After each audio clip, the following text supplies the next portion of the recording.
Class 10 math मनोरे exercise 1.2।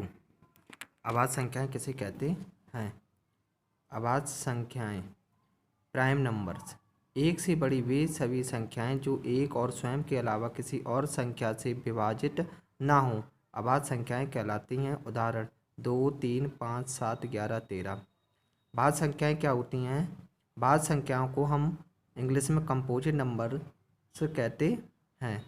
एक से बड़ी वे सभी संख्याएं जो एक और स्वयं के अतिरिक्त अन्य दूसरी संख्याओं से विभाजित हों भाज्य संख्याएं कहलाती हैं। जैसे 4, 6, 8, 10, 12। हम इसे और दूसरी भाषा में भी कह सकते हैं, एक और अभाज्य संख्याओं को छोड़कर सभी संख्याएं भाज्य संख्याएं कहलाती हैं।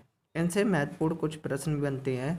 संख्या एक ना तो भाज्य है ना ही अभाज्य है, केवल दो ही सम अभाज्य संख्या है। सबसे छोटी अभाज्य संख्या 2 है, सबसे छोटी भाज्य संख्या 4 है, सबसे छोटी भाज्य विषम संख्या 9 है। गुणनखंड क्या होता है?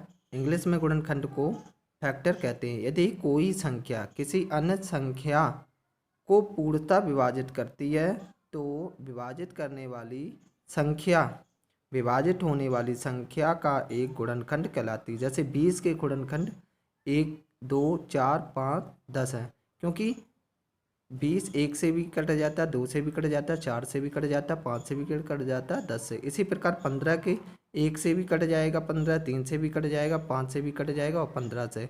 यही इसके गुणनखंड कहलाएंगे।